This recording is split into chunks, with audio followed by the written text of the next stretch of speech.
And a pleasant evening, everybody. I am Zach Hughes. I am your host, and this is Hot Topics. Tonight, we are going to jump right in. I've got a few topics for you tonight. And, I have something fresh off the presses, and I'm going to share it with you in a couple minutes. We're going to talk about town meeting day today. We're going to talk about a few other hot topics. I want to discuss neutrality or being neutral a little bit. Talk about what's going on in the last few days and how that's looking, which is to say something else. But let's jump into town meeting day, and it's really something that just occurred to me. By the way, that I did not do that town meeting show I wanted to do, but I was not feeling well on Sunday, so I ended up sleeping most of the day out.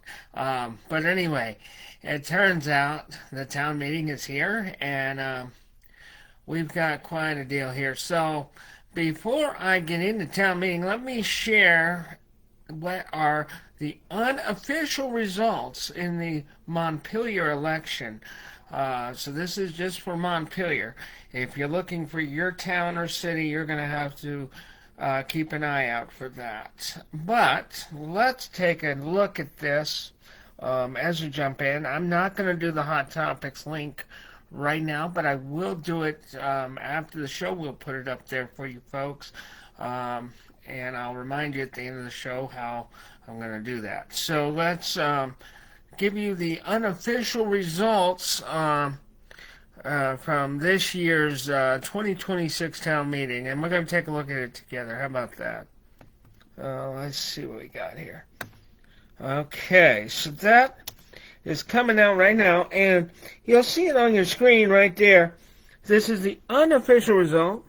Let's take a look at this. Really quick. This is for the Montpelier election only, so just bear that in mind as far as Montpelier's town meeting and so on. So what we see is in the mayor's race, Mark Gwynn has won. Obviously, he's it's 1884 for the total there for him. And then there was 56 write-ins. That would be interesting to know who that is. And you're going to see here, there's the cemetery folks. And there's some write-ins. There's always write-ins. I talked to you all about write-ins. Let's see what else we got going on. So then we have council. So just give you a quick, and they're in District 1, Adrian Gill, she's back, non-contested. Council 2, Sal Alfano is back, he is uncontested. And in District 3, Carrie Brown is back with us. Now, I should preface, in the council races in District 1, 2, and 3, there were, let me double check, yep. There were some write-ins there. The budget total, it did pass. So your budget has passed. The mayor stipend, that passed. Council stipends, let's see. Yep, that passed. And Article 5, yeah, I have to look at those. Because I haven't, So you'll take a look at these, and you'll see some great passage here. There's nothing here which I want to discuss with you because we'll get to that in a minute. But I want to discuss the importance of also voting no. It does look like. Wait a minute. So, the article on Israel did not pass, what I can see here. That was Article 12. But for the most part, it appears that everything passed, as is mostly the case in Montpelier. I just want to see, I just want to take another look at, yeah, hang on, yep. So really smooth passage for most of this stuff this year, with the exception of Article 12. And again, the city council races were largely, they were uncontested. They had write-in attempts, which do happen.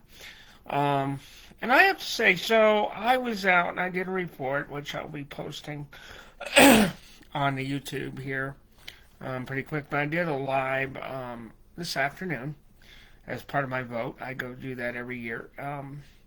And this year we had to do the vote in the police station for folks who are in chairs and can't get up steps because we're waiting for the elevator to get operational again at City Hall.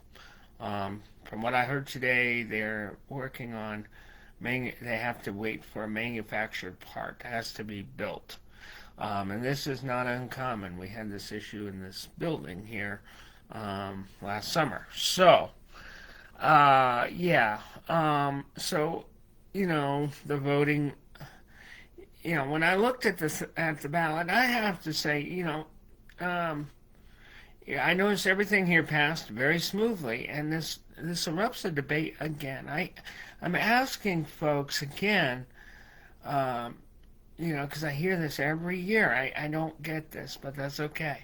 I'm hearing about taxes being too much to live here, and yet everything here appears to have passed with very small, with ease. So this, I just want to remind folks. This costs money, so it's one of those things I haven't been able to really figure out, and that's fine. But I did vote no on certain things. I won't get into it, but I did vote no. And I was looking at money, actually, to be honest with you. And the reason I'm looking at money is because I'm hearing, well, we don't have the money for this or that or anything. And it's really concerning to me. So when we're doing these budgets that are having to make cuts, we're talking about this stuff that, we need to talk about. And I think it'd be great if we could keep doing these workshops where we come together, and we've done them a couple times since I've lived here, where we come together and we talk about what is important to us. And I know they've tried to do a survey or two out there, but, I'm wondering about all this. And I make the same comment every year when things pass, because I'm not sure how to take that. We want the services, but we don't want to pay for them. That's all I can take out of that. And it's really interesting. But, that's what it is. And that's how it goes. And it was a pretty good turnout. I got to meet the new mayor today before he was actually, was elected. He's a nice guy. I look forward to working with him. We did talk about, that I was on the homelessness committee as the chair, and we were looking at, strengthening our quorum. And we talked about that, and I told him I'd like to get together to talk about some other ideas with him, and I felt a very good openness with that.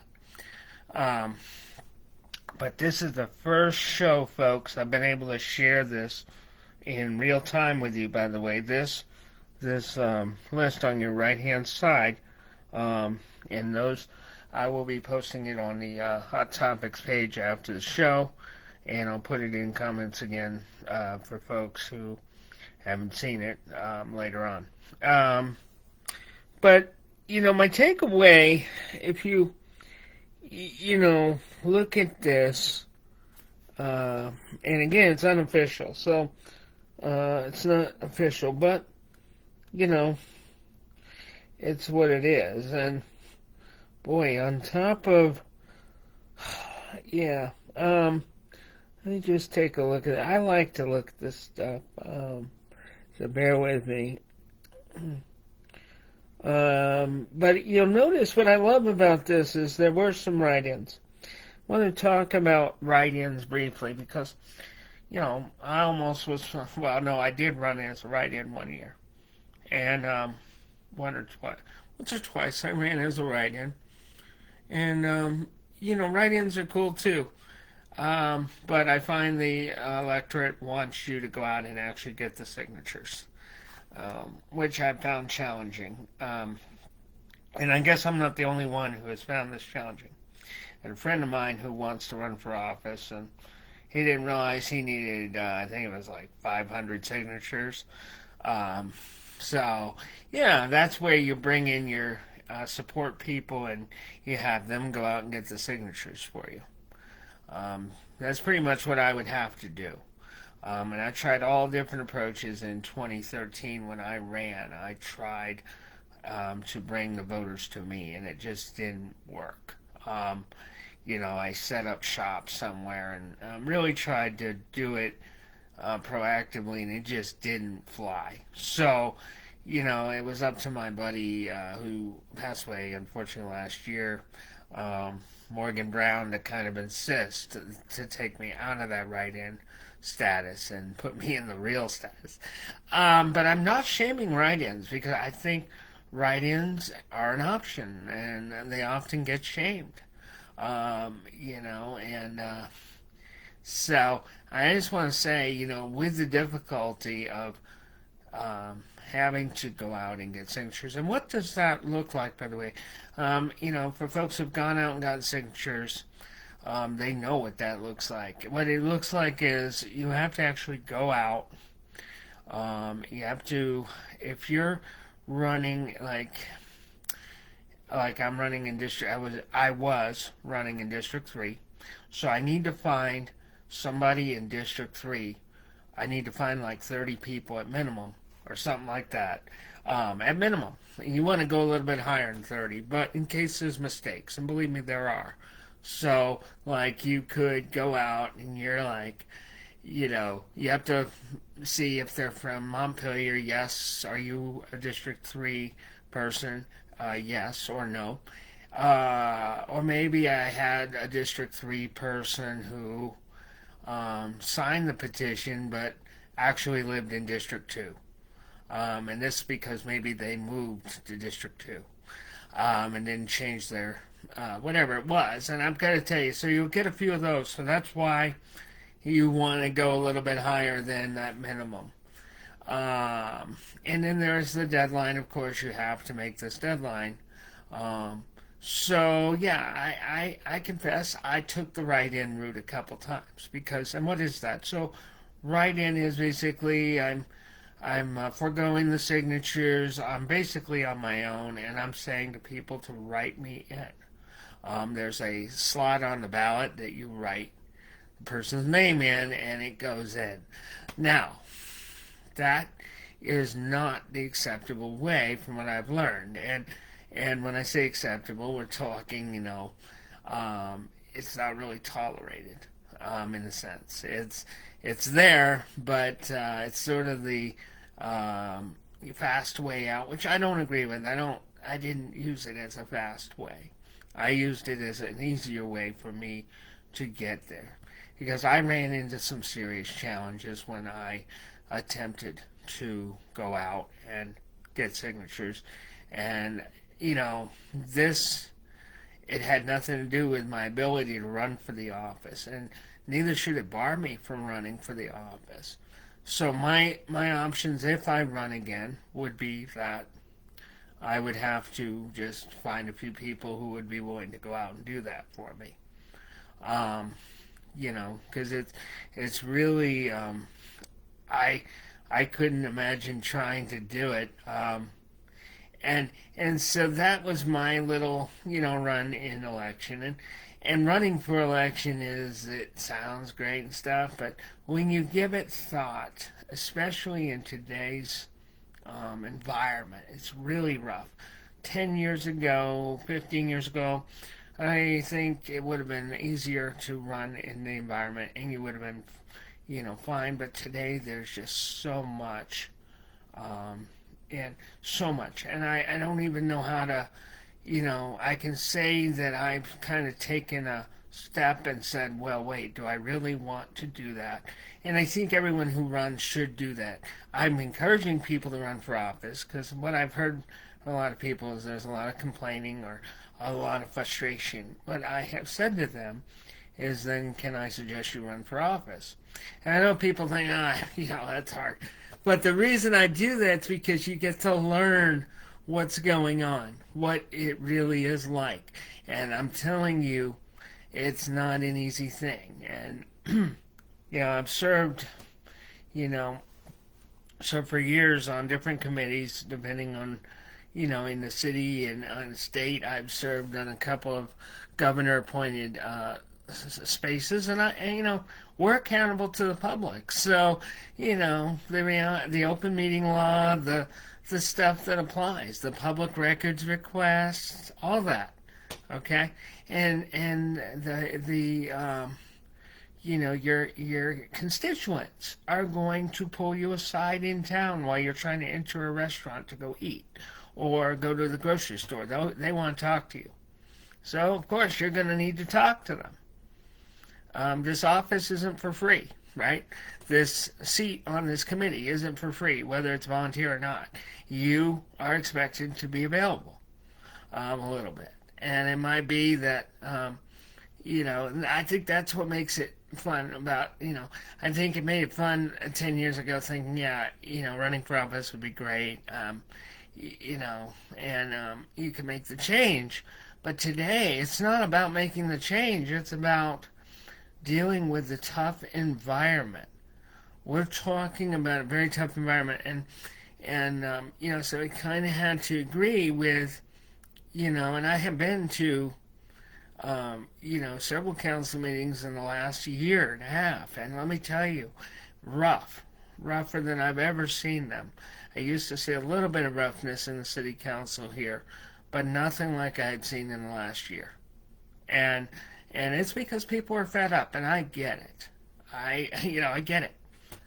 But there's also this idea of civilness that needs to still occur. Decorum still needs to be maintained somehow.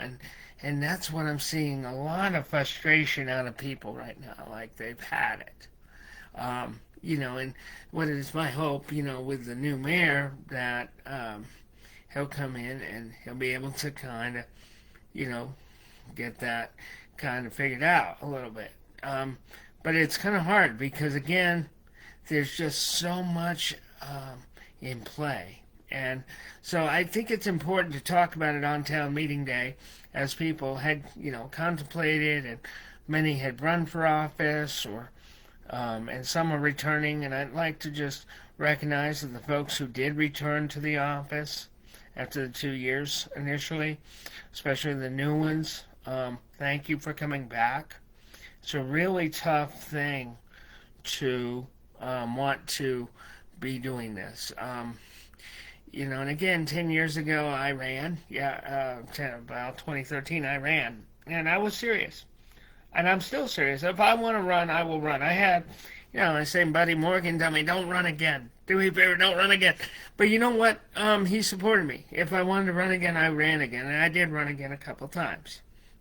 And I was with a sincere belief and a love of the city. And I think if we can get to that part of the love of the city and not be, caught up in this frustration, it would be great. But unfortunately, there's just so much at stake right now.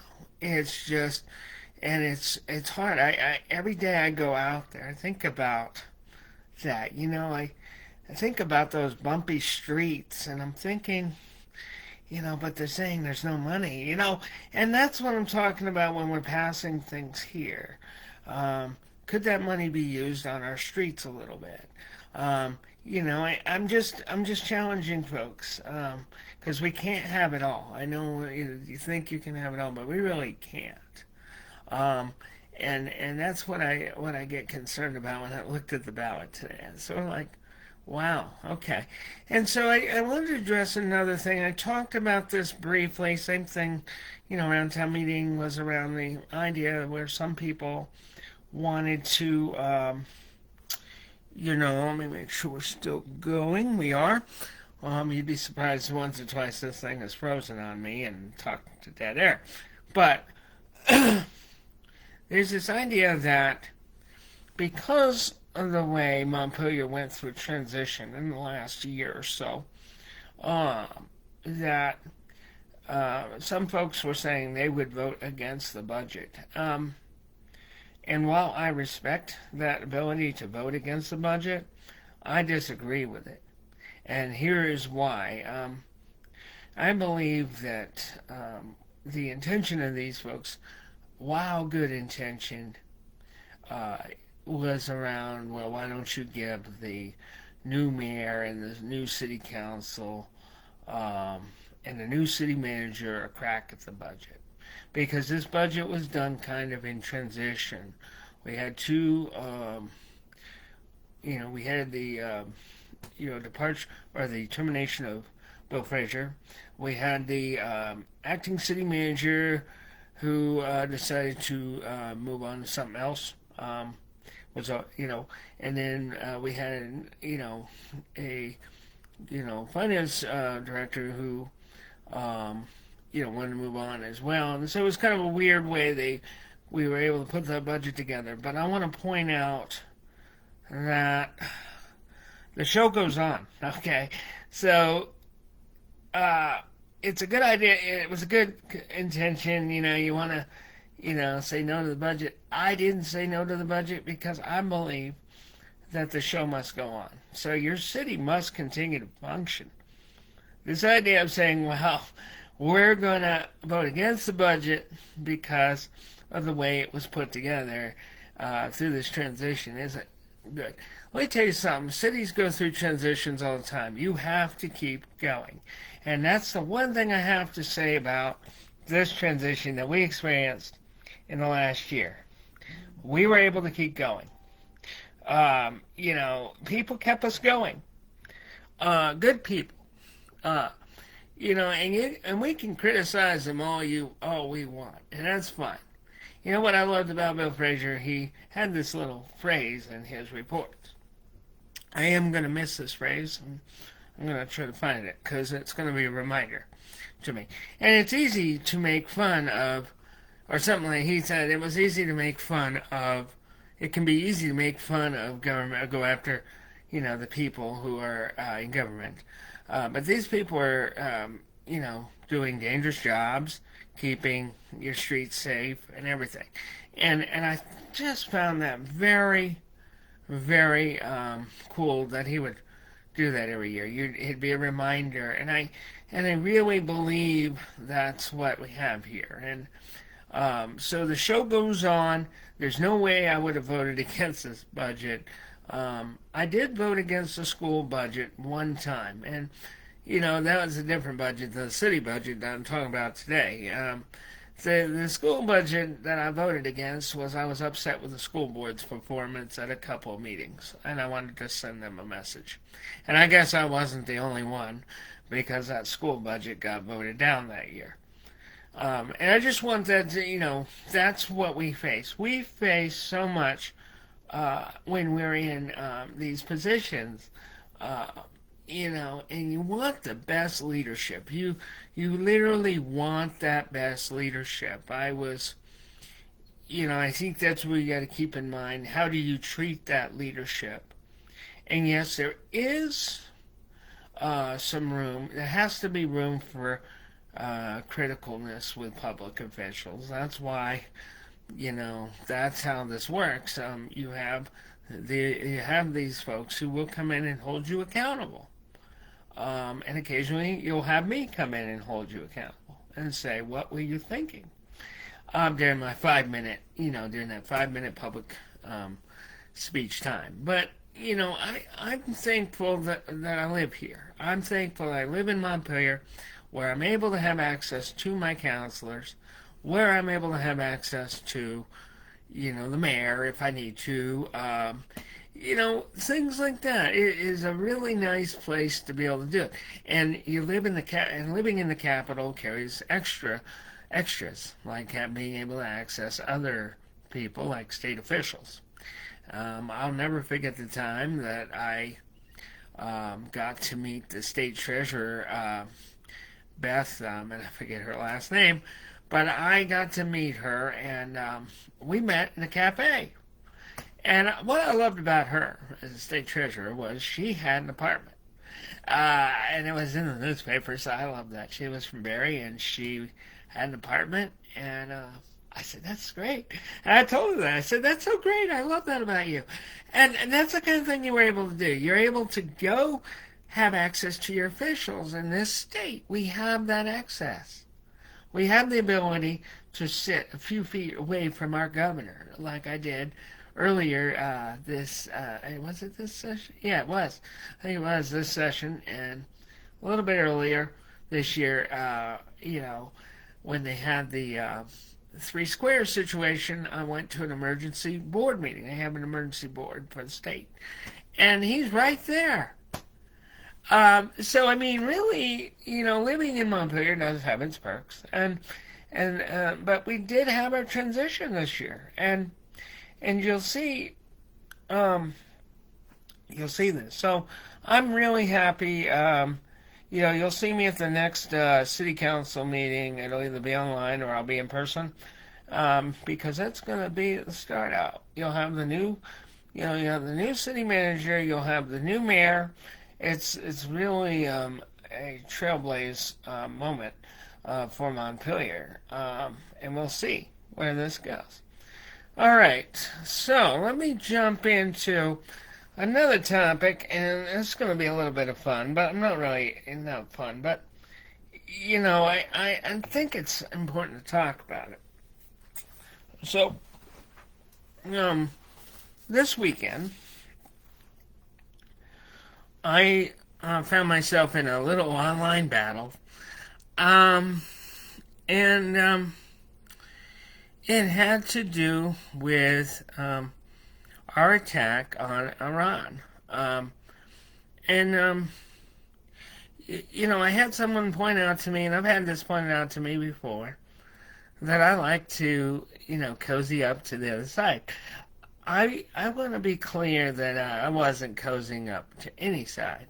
And that's because I often play the neutral zone. Someone asked me, one of my friends asked me today, why would you be neutral? And I said, well, actually, I don't have anything to really be neutral about with our current, administration in Washington. But I have a lot. Neutrality has worked for me a lot in my life. I think that it allows a lot of observation. I do a lot of observing, So this is why, I have often refused to take sides sometimes. And this has actually caused some conflict. I think it's interesting because I finally said, yeah, I'm going to come out and explain it. Because I was explaining something that as an educational option, and it wasn't meant to imply my support of what happened. And I certainly am not a backer of this action. I think it's going to be a mess, frankly. But that's my take of it.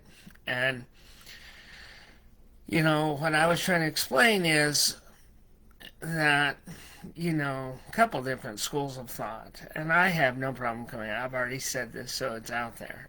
One school of thought is that our congressional delegation needs to do better. They need to actually do stuff.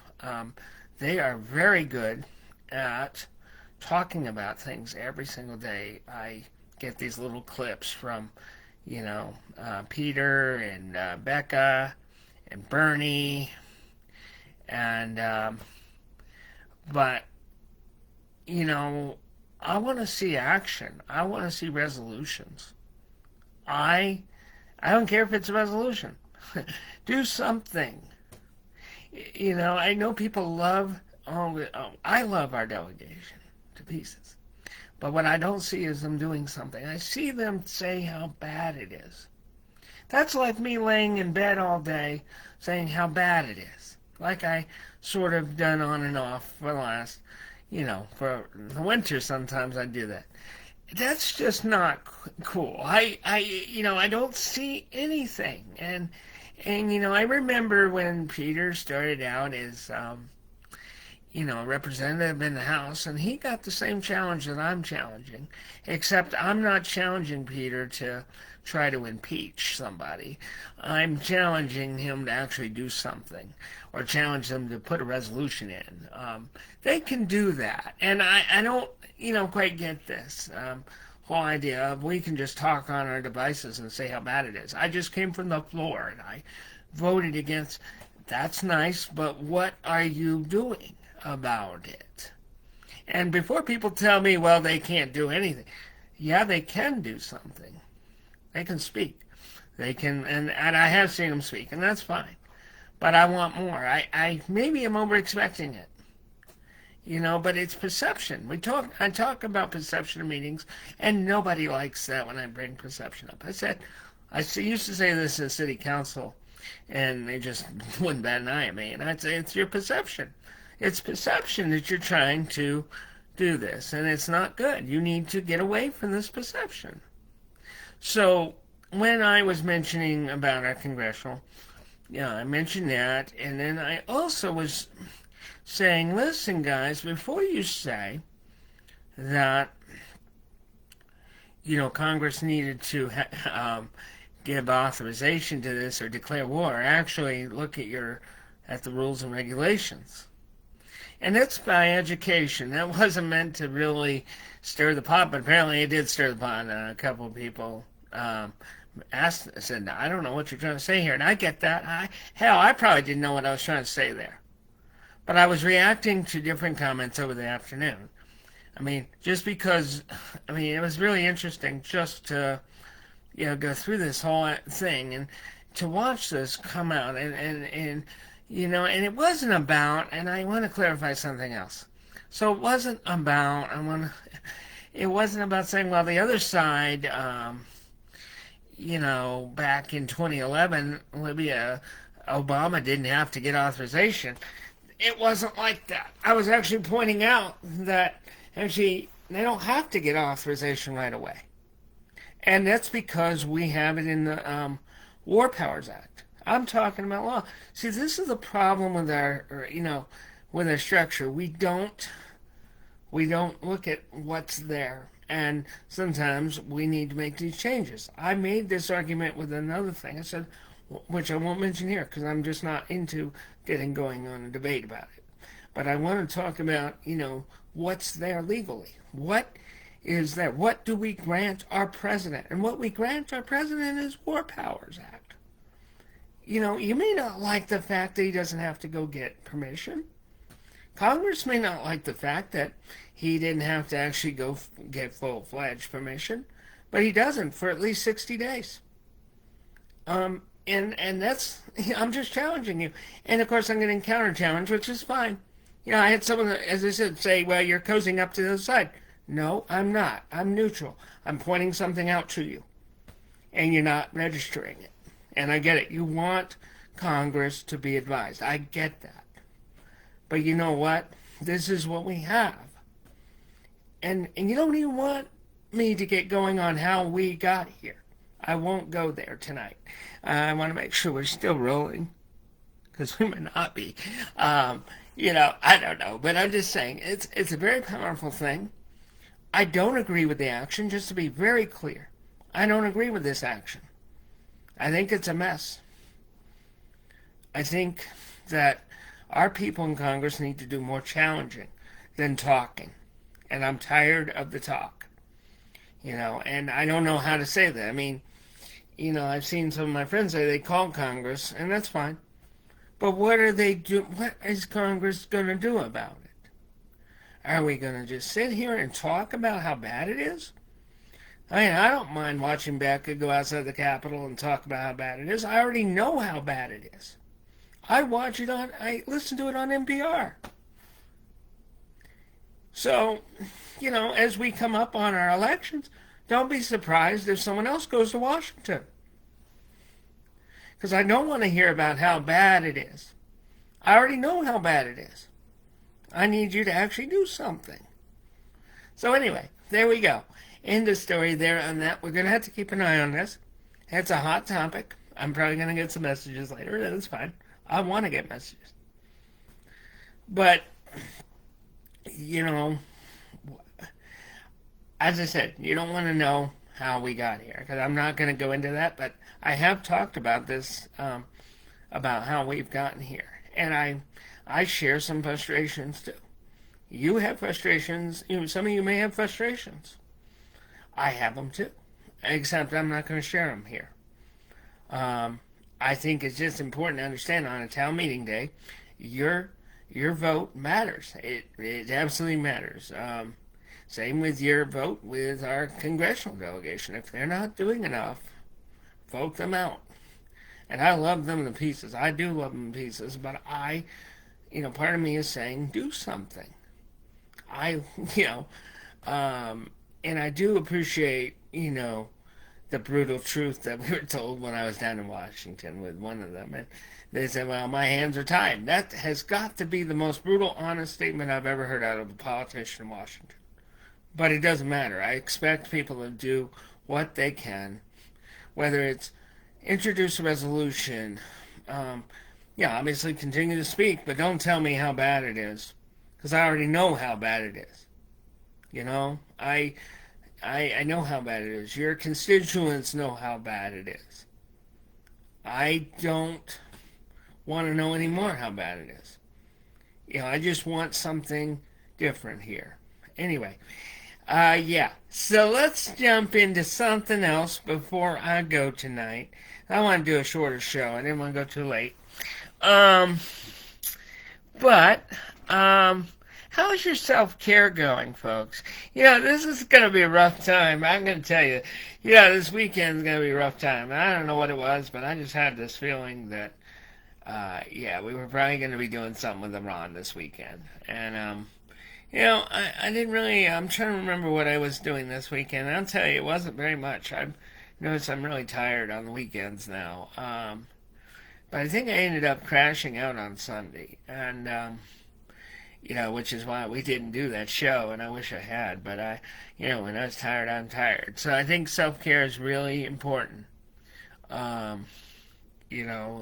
It's really important, and I'm trying to, have people reminding me of what I need to be around connection-wise, and, but there's just some days where I've thought about shutting it all down as far as the electronics go, and going back to my books right here in my room. I have a lot of books. I had someone ask me once, they said, why do you have all these books? Well, in case the power goes out. That includes, I have an encyclopedia set, I have a medicine book, a couple of those. So I have plenty of knowledge if the, electronics go out. So, it would be interesting to see if I could actually accomplish that. Go off the grid go off the internet network for a bit. I'll keep you updated on that. But I just wanted to say that sometimes with our self-care we need to do something. I want to remind you that that self-care can be very small. I have a friend tonight. She's having she went through a rough event today. I've told her that she needs to take it a step at a time. Literally like that. And, you don't have to be okay. And that's fine. There are people who are going to be like, asking if you're okay. You don't have to be okay. You just say no. I've said no a couple times. I had someone say, are you okay? No, I'm not okay about that. So yeah, I think self-care really is about looking at the small nature of it. The small fruit is what I've been calling it. So anyway, I just wanted to check on that. And folks, we are coming up on time. What I'm going to do, just wanted to give you a heads up here. When you look at the show, I will put I will put the Hot Topics link in the comments, and that's so that you can go over to the Hot Topics page. And, if you haven't given me a like or follow, please go ahead and do that. We are going to put these shows on, they're going to be linked via YouTube. You're going to see them from there. I'm going to continue to do the live feed from here on Facebook Live. But the issue is the video storage is only 30 days. So just bear in mind. And I have some good news for folks as we go into Daylight Savings Time next week, which before I close the show, I should mention that we are going to go into Daylight Savings Time next Sunday. So by the next show, you're going to see that we're in Daylight Savings Time. Awesome, huh? But that's not all. Next Wednesday, I looked at the weather map for next Wednesday, not tomorrow, but next Wednesday, we are going up into the 60s and 70s. All right. Hey, my friend Nikki, she was absolutely right. She said, I said, it's a good thing I got out because it was really cold, I remember. And she thought, you'll be okay. Because it's only going to be a short time. And she was absolutely right. It is going to be okay. Because we're on that other side of it, Anyway, I appreciate you for tuning in tonight and kind of listening to me. And for those friends of mine who were putting up with some of my commentary over the weekend, really appreciate that. And it was actually a nice conversation to me because I want debate like that. I think we kind of have gone away from that healthy debate where it has to be one side. Now it feels like it's one-sided or nothing. And that's really hard. I like to have the ability to kind of nose around with friends of mine who are on the other side a little bit and play with them a little, and we play with each other. The reality of it is this is not an excellent time right now. I could think of a better time I'd want to be in right now. But, it is what it is, and we are here, and we have to deal with the now.